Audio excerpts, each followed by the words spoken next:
empires entered Afghanistan confidently and left broken. The British tried it.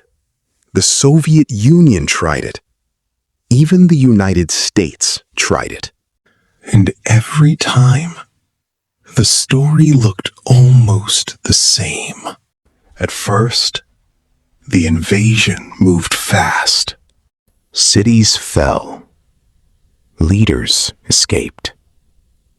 Victory looked easy.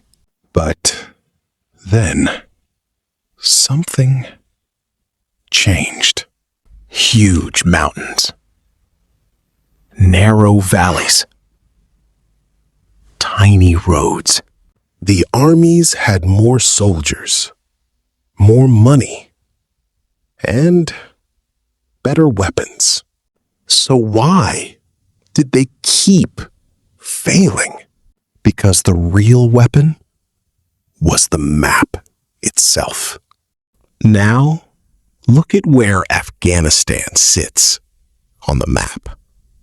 For centuries, this land connected empires, trade routes, and armies. But Afghanistan does not behave like a normal country. Armies could enter quickly, but controlling the country was the impossible part. Huge mountain ranges cut across the country like walls. Narrow passes forced armies into predictable routes. Small villages sat hidden between valleys. Power was divided between tribes, local leaders, and regional groups. The invaders kept winning battles, but losing the war. Fast invasion, growing resistance, long war. In the 1800s, the British Empire was one of the most powerful forces on Earth. Britain controlled India, but Russia was expanding southward. So Britain decided to act first. In 1839, British forces entered Afghanistan and quickly captured Kabul. For a moment, everything looked under control. But outside the cities, anger was growing. Afghan fighters began attacking isolated British forces and supply routes. Then came the disaster. Thousands entered the mountains. Almost nobody came back. One of the strongest empires in history left Afghanistan in catastrophe. More than a century later, another superpower believed it could succeed where Britain failed. This time, it was the Soviet Union. The Soviets entered Afghanistan with tanks, helicopters, and one of the largest militaries on Earth. At first, the invasion moved quickly. Major cities were secured. Military bases were captured. But Afghanistan was already pulling them into the same trap. The Mujahideen avoided direct battles. Instead, they used ambushes, surprise attacks, and mountain hideouts. One weapon changed everything. The Stinger missile. The war became endless. After 9/11, the United States launched an invasion of Afghanistan. The goal was clear: destroy Al-Qaeda, remove the Taliban. And at first, the operation looked incredibly successful. Within weeks, major cities began falling. To many people around the world, it looked like the war was almost over. But Afghanistan was already starting the same cycle again. The Taliban avoided large battles.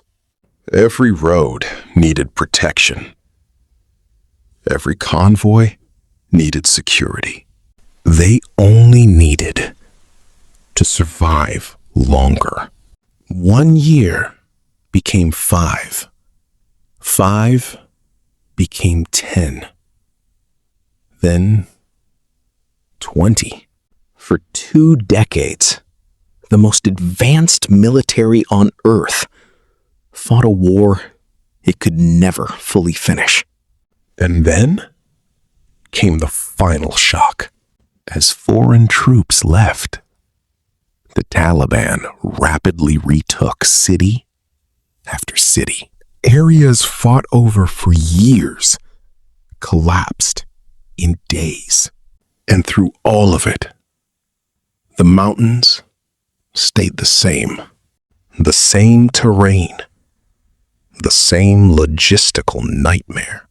The British, the Soviets, the Americans.